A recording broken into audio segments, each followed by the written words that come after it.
The vast emptiness of space hid a terrible secret. For centuries, the Zarkonian Empire had been spreading across the galaxy like a plague.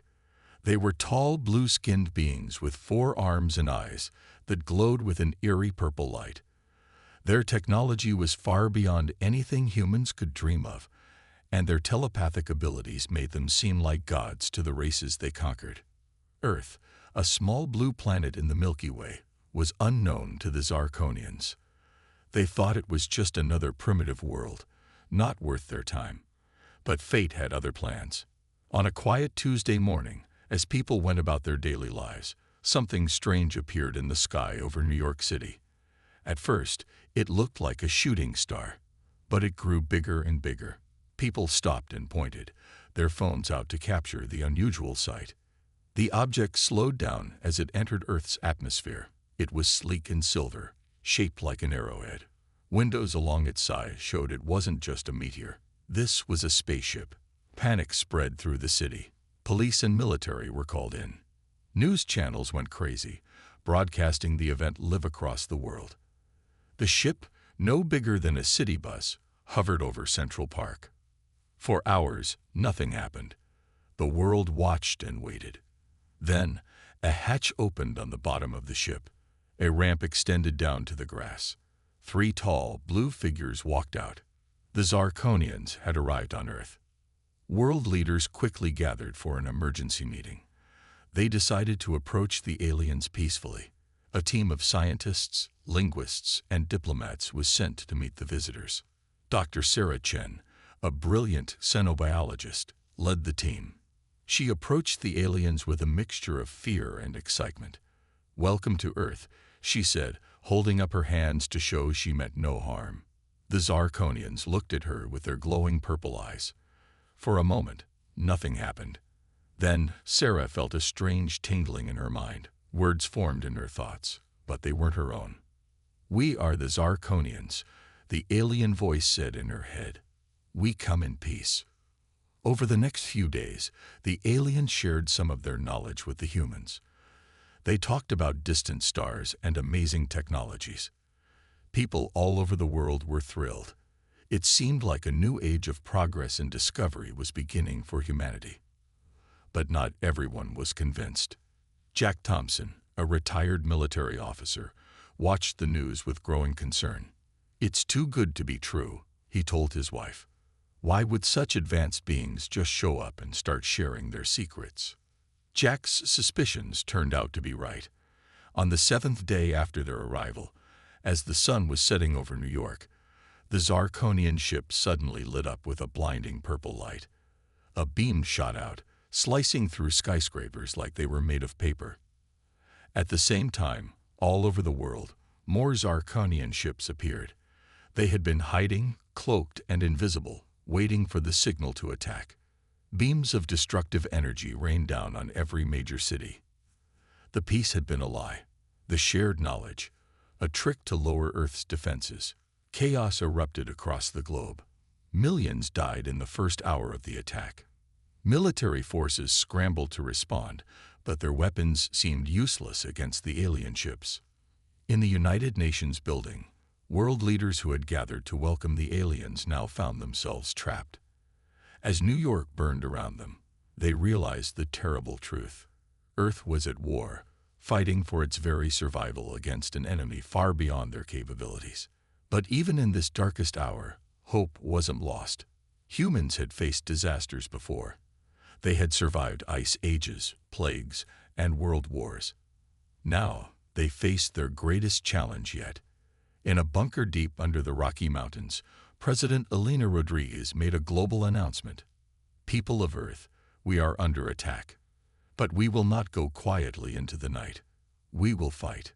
We will survive. Today, we put aside our differences. Today, we stand as one. For our home, for our families, for our future, humanity will strike back." As the Zarkonian ships continued their assault, something stirred in the heart of every human. A fire of determination, a will to survive against all odds. The war for Earth had begun, and humanity was ready to show the galaxy what they were made of. Little did the Zarkonians know they had just picked a fight with the most tenacious, creative, and stubborn species in the universe. The legend of humanity's great war was about to be written in the stars. The world was on fire.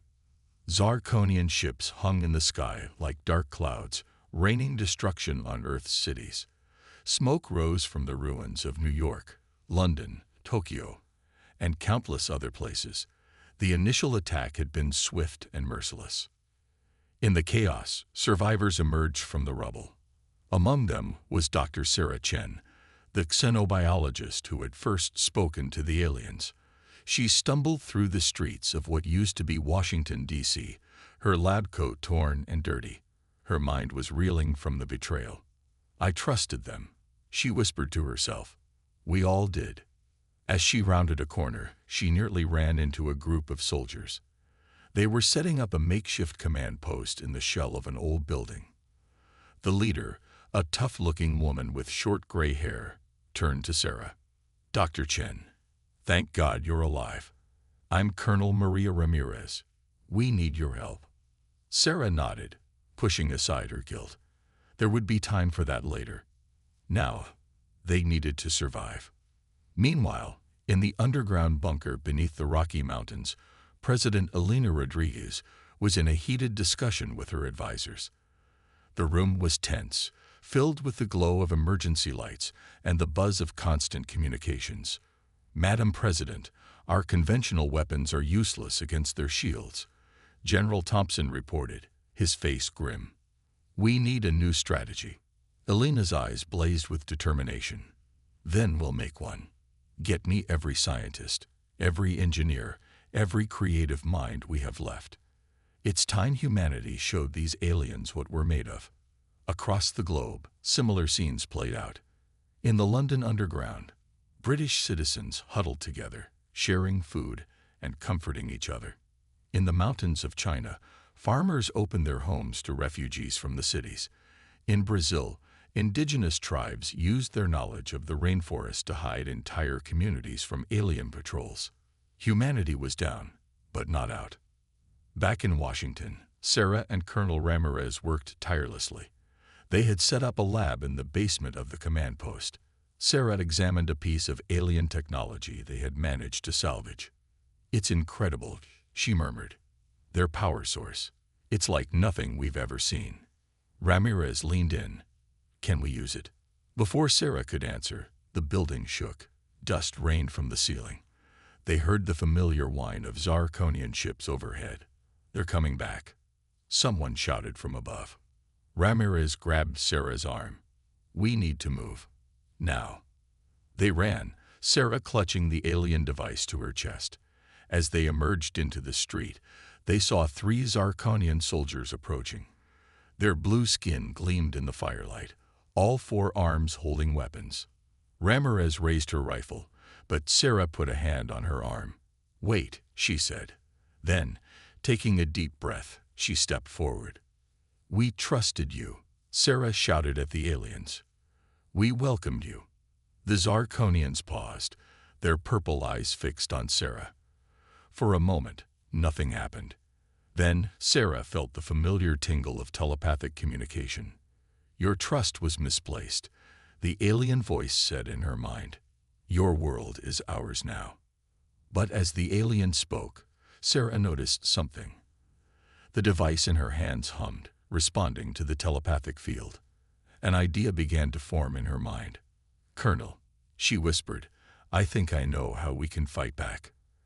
As the Zarkonians raised their weapons, a loud explosion rocked the street. A group of human fighters emerged from the shadows, led by a man Sarah recognized from the news, Jack Thompson, the retired officer who had first suspected the aliens. In the confusion, Sarah, Ramirez, and the others escaped into the ruins of the city. They had a long fight ahead, but for the first time since the invasion began, they had hope. As night fell over the battered earth, pockets of resistance sprang up everywhere. In labs, in basements, in hidden bunkers, humans worked tirelessly. They studied the alien tech, adapted their strategies, and prepared to strike back. The Zarkonians had started this war, but humanity was going to finish it. 2 months had passed since the Zarkonian invasion began. The world was a different place now. Cities lay in ruins, but from the ashes, humanity's spirit rose, stronger than ever. In an underground facility, deep beneath the Australian outback, Dr. Sarah Chen hunched over a workbench. Dark circles under her eyes showed she hadn't slept in days. But there was a fire in those eyes, a determination that couldn't be extinguished. "I think I've got it," she muttered, holding up a small device. It looked like a mix between a cell phone and a TV remote, with blinking lights and alien tech fused to its surface. Colonel Maria Ramirez stepped closer, her face hopeful. "Is that what I think it is?" Sarah nodded. "A telepathic shield. If it works, the Zarkonians won't be able to read our minds or control us anymore." At that moment, alarms blared through the facility. Red lights flashed as a voice came over the speakers. "Zarkonian ships detected. This is not a drill." Sarah and Maria exchanged a look. It was time to test their new weapon. Meanwhile, in what used to be Chicago, a different kind of battle was taking place. Jack Thompson, the retired officer turned resistance leader, led a group of fighters through the ruins. They moved silently, carrying salvaged alien weapons and homemade explosives. "Remember," Jack whispered to his team, "hit and run. We're not trying to win today. We just need to keep them busy." As if on cue, a Zarkonian patrol rounded the corner. The aliens were tall and intimidating, their 4 arms carrying advanced weapons. But Jack's team didn't flinch. They had faced this enemy before. "Now," Jack shouted. The humans sprang into action. They fired their weapons, threw their explosives, and then quickly retreated into the ruins. The Zarkonians, caught off guard, couldn't keep up with the humans' quick movements and knowledge of the terrain. This scene was repeated all over the world. In the jungles of Brazil, in the mountains of Nepal, in the deserts of Africa, humans had become experts in guerrilla warfare, using their creativity and adaptability to outsmart the technologically superior enemy. Back in Australia, Sarah and Maria rushed to the command center. President Elena Rodriguez's face filled the main screen, her expression tense but determined. "Dr. Chen, we're out of time," Elena said. "The Zarkonians are launching a major offensive. We need that shield now." Sarah took a deep breath and activated her device. For a moment, nothing happened. Then, a wave of energy pulsed out from the machine, spreading across the facility and beyond. In the sky above, the Zarkonian ships suddenly faltered. Their coordinated attack fell into chaos as their telepathic link was severed. "It's working," Maria shouted, watching the radar screens. "Their ships are breaking formation." Cheers erupted in the command center. For the first time since the invasion, humanity had a real advantage. But the fight was far from over. In a Zarkonian mothership high above Earth, the alien commander, Zarkum Prime, felt the loss of his telepathic powers. His purple eyes narrowed as he realized what had happened. "The humans are more resourceful than we thought," he growled to his lieutenants. "Prepare for ground assault. We'll crush them with brute force if we must." As Zarkonian dropships descended towards Earth, humans everywhere prepared for battle. In London, Big Ben's clock face slid open, revealing a hidden energy cannon. In Tokyo, skyscrapers transformed into massive robot defenders. In Cairo, the ancient pyramids hummed to life, generating a protective shield over the city. Humanity had spent the last 2 months not just hiding, but preparing.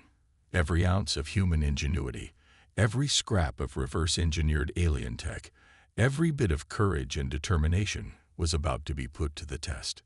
Dr. Sarah Chen looked out at the sky, now filled with descending Zarkonian ships. She clutched her telepathic shield device tightly.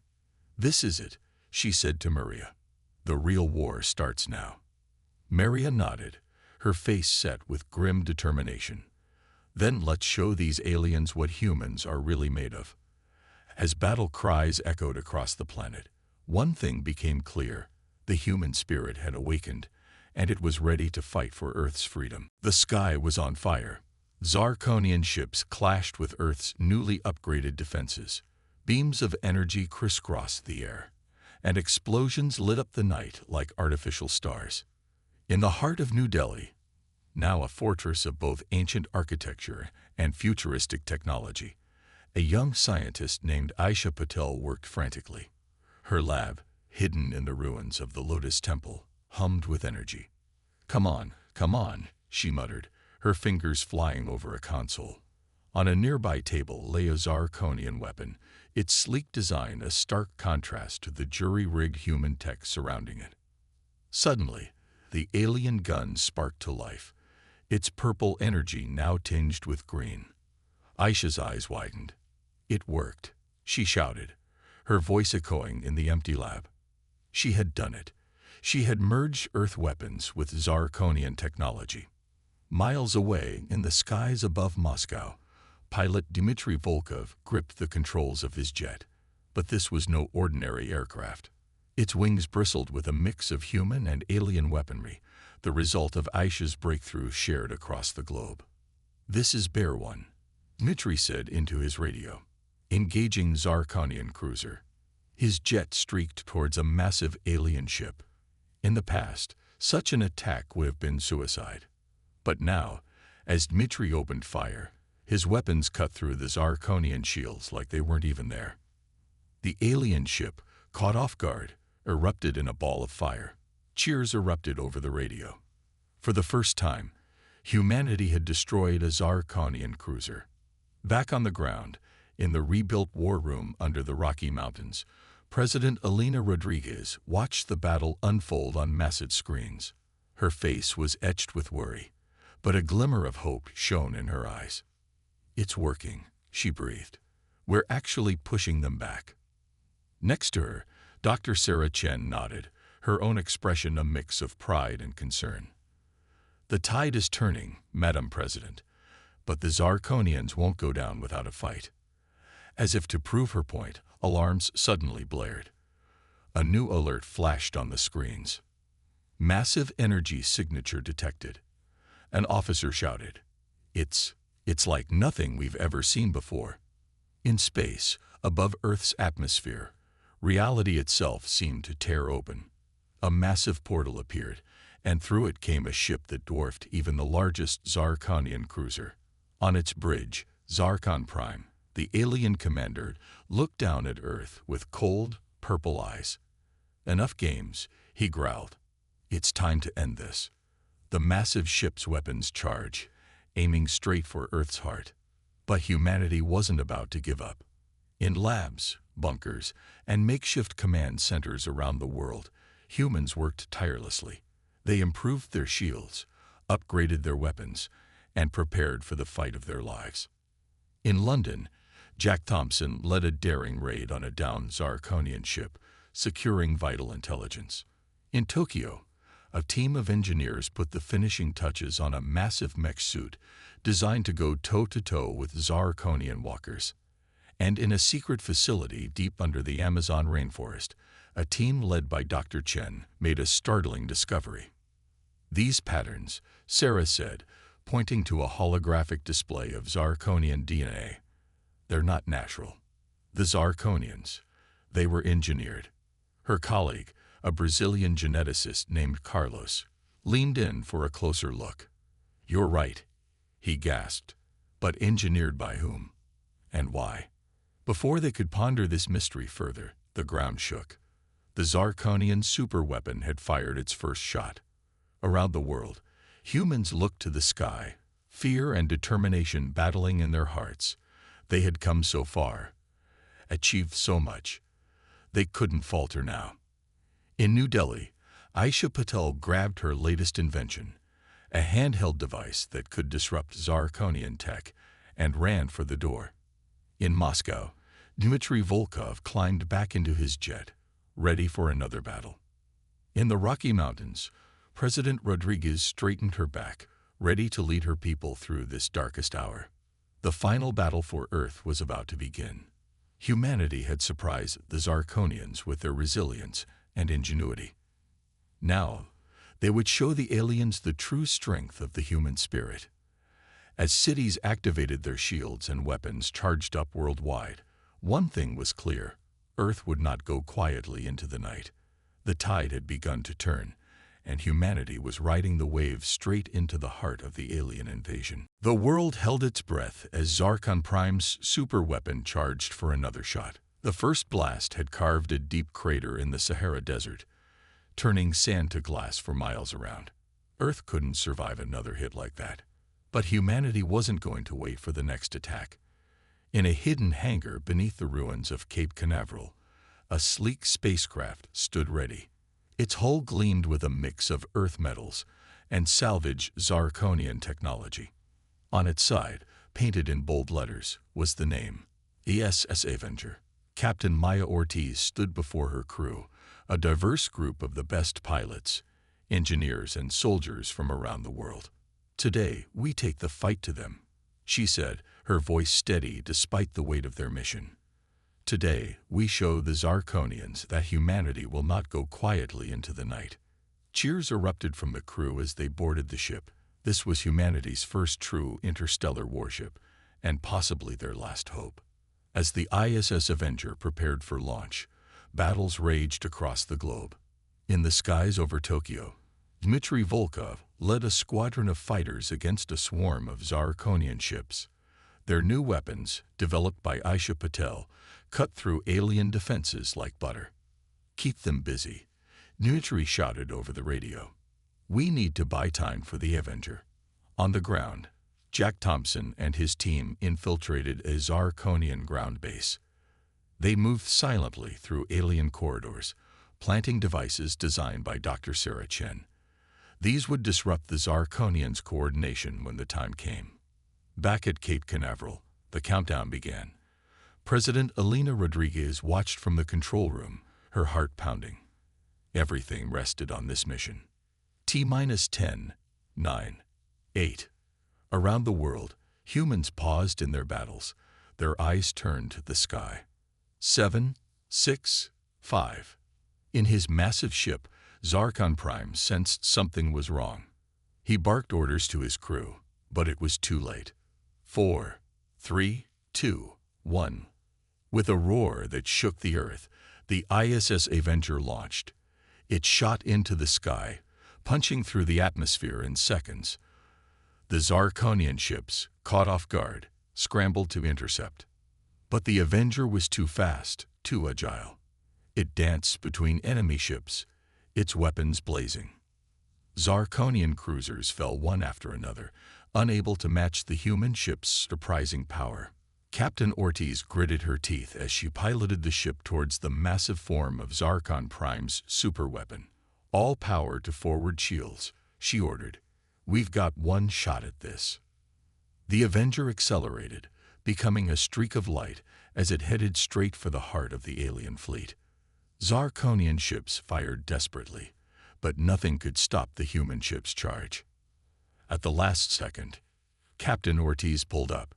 The Avenger skimmed the surface of the superweapon, dropping a payload of bombs enhanced with Aisha's reverse-engineered tech. For a moment, nothing happened. Then, a series of explosions rippled across the massive ship. Zarkon Prime roared in fury as his prized weapon began to break apart. On Earth, cheers erupted as people watched the alien superweapon explode in a dazzling display visible even from the ground. The ISS Avenger emerged from the fireball, scorched but victorious. But the battle was far from over. Enraged, Zarkon Prime ordered all his remaining ships to attack Earth. The sky filled with Zarkonian vessels, descending towards the planet. In New Delhi, Aisha Patel activated her disruptor device. In London, Jack Thompson's team triggered their planted devices. All across the globe, humans unleashed every weapon and trick they had developed. The result was chaos for the Zarkonians. Their ships collided with each other, their weapons misfired, and their communications broke down. The once mighty invasion force fell into disarray. Seizing the moment, Earth's defenders attacked. Dmitry's fighters, Jack's ground forces, and countless others struck at the confused aliens. The ISS Avenger, returning from space, led the charge. As the battle raged, Dr. Sarah Chen made a startling discovery in her lab. The Zarkonian DNA, she gasped. It's degrading. They're dying. The truth became clear. The Zarkonians weren't invaders. They were refugees, desperately seeking a new home as their own bodies failed them. But this revelation came too late. The battle had reached its peak, and there was no turning back. Humanity fought with everything they had, pushing the Zarkonians back, determined to reclaim their world. As the sun set on this historic day, the tide of war had truly turned. Humanity had faced its greatest challenge and emerged stronger. The Earth, scared but unbroken, stood firm against the stars. The great counter-offensive had succeeded, but the war was far from over. And the true nature of the Zarkonian threat was only just beginning to be understood. The revelation about the Zarkonians' true nature spread like wildfire. Dr. Sarah Chen's discovery that the aliens were dying had changed everything. In the war room beneath the Rocky Mountains, world leaders gathered to discuss this new information. President Elena Rodriguez looked around the table, her face grim. We've pushed them back, but at what cost? If they're refugees, can we justify continuing this war?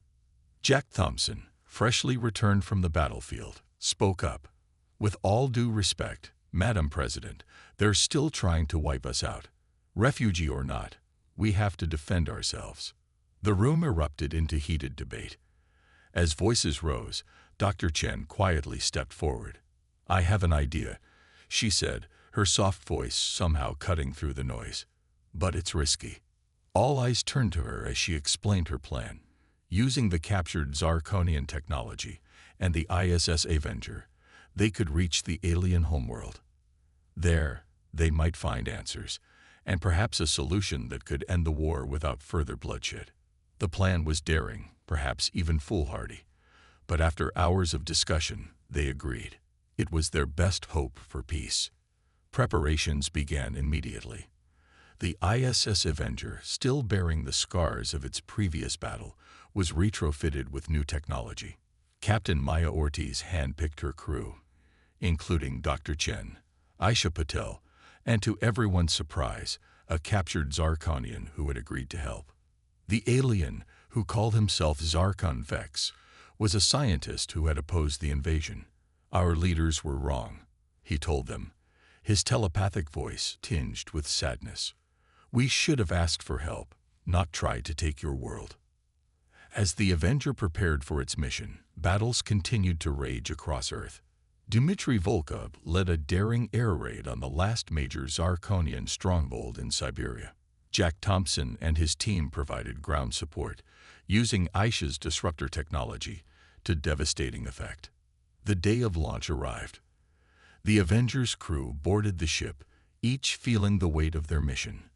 Captain Ortiz looked at her diverse team, human and alien, soldier and scientist, and felt a glimmer of hope.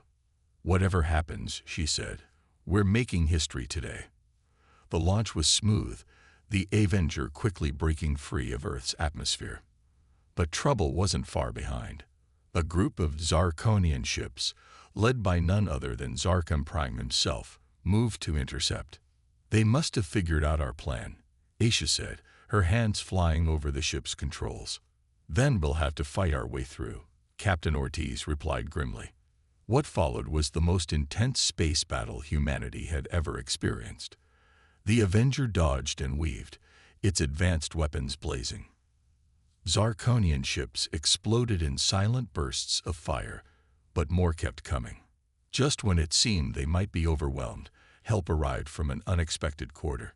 Other Zarkonian ships suddenly appeared, attacking Zarkon Prime's forces.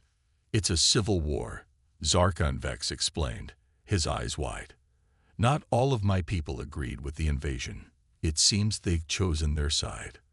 With the Zarkonian forces divided, the Avenger seized its chance. Captain Ortiz pushed the engines to their limit, and the ship shot forward, breaking free of the battle. In a flash of light, they activated their experimental faster-than-light drive. The stars blurred around them as they hurtled towards the Zarkonian homeworld. As Earth faded behind them, Dr. Chen turned to Zarkon Vex. "Tell us everything," she said. "We need to know what we're flying into." The alien nodded and began to share the tragic history of his people, how their world had been poisoned by their own advanced technology, how their bodies had begun to fail, driving their desperate search for a new home. As the crew listened, they realized the full scope of the conflict they were caught in. This wasn't just a war for Earth. It was a fight for the survival of two species. The Avenger sped on through the stars, carrying with it the hopes of humanity and the last chance for the Zarkonian race. Behind them, Earth continued its battle, holding the line until their return. Ahead lay the unknown, a distant world, a desperate people, and the chance to turn the tables on this interstellar war. The next few days would determine the fate not just of Earth, but of two civilizations hanging in the balance. As Captain Ortiz looked out at the star-streaked viewport, she whispered, "Hold on, Earth. We're going to end this war, one way or another." The ISS Avenger dropped out of faster-than-light travel with a flash of light. Before them loomed a planet, once beautiful, but now sickly and dim. The Zarkonian homeworld. "It's worse than I imagined," Zarkon Vex said, his usually stoic face showing deep sadness. Captain Maya Ortiz turned to her crew. "Remember, we're here to end this war, not start a new one. Be ready for anything." As they approached the planet, a fleet of ships rose to meet them. But instead of attacking, they escorted the Avenger to a massive space station orbiting the planet. On the station, they were met by the Zarkonian High Council. The aliens looked old and tired, their once vibrant skin now pale and sickly. Dr. Sarah Chen stepped forward, addressing the council. "We know why you attacked Earth. We're here to offer an alternative." What followed was the most important negotiation in human history. Dr. Chen and Aisha Patel presented their findings, a potential cure for the Zarkonian genetic degradation, developed from their research on Earth. The Zarkonians were skeptical at first, but as Chen explained the science, their hope grew. "You would help us, after all we've done?" one council member asked. "We believe in second chances." President Elena Rodriguez's voice came through a comm link from Earth. "But this must end. Now." Meanwhile, back on Earth, the battle raged on. Dmitry Volkov led a squadron of fighters in a desperate defense of Moscow. Jack Thompson and his team fought street by street in Sydney, pushing back the alien forces. But everything changed when the news came from the Avenger. A ceasefire was called. Zarkonian ships everywhere stood down. In the following days, an unprecedented collaboration began. Human and Zarkonian scientists worked together, refining the cure. It wasn't perfect, but it was a start. As a gesture of goodwill, the Zarkonians shared their advanced technology. Aisha Patel's eyes lit up as she explored their clean energy sources. "This could solve our climate crisis," she exclaimed. Months passed. The Zarkonians slowly began to heal, and Earth started to rebuild. But the scars of war ran deep on both sides. To address this, an idea was born. A joint human-Zarkonian mission to explore the galaxy, seeking out other life, and spreading a message of peace. The ISS Avenger, now refitted and expanded, was chosen for this mission. Captain Ortiz stood proudly on the bridge, looking at her diverse crew, humans and Zarkonians working side by side. Dr. Chen was there too, continuing her research. Jack Thompson had joined as security chief, his experience invaluable. Dmitry Volkov was their pilot, his skills unmatched in the new hybrid ship. As they prepared to depart, President Rodriguez gave a speech broadcast across Earth and the Zarkonian world. "Today, we turn the page on a dark chapter in our history. We reached for the stars and found not just challenges, but new friends. Our differences nearly destroyed us, but our shared hopes have united us. Together, we step into a new era of peace and exploration." The Avenger lifted off, carrying with it the dreams of two worlds. As they accelerated away, Earth and the Zarkonian planet grew small behind them. On a view screen, they could see the massive reconstruction efforts on both worlds. Green patches were spreading on the Zarkonian planet as it healed. On Earth, new cities rose, built with a mixture of human ingenuity and alien technology. Captain Ortiz looked at her crew, then at the star-filled screen ahead. "Where to first?" she asked with a smile. Zarkon Vex, now the ship's ambassador, pointed to a distant star. "There are rumors of a civilization there in need of help. Shall we introduce ourselves?"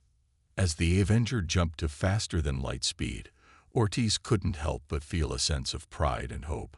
They had faced extinction and emerged stronger, not just as individual species, but as a united force for good in the galaxy. The war was over. A new adventure was just beginning. And humanity, having struck back against the darkness, now reached out to light the way forward.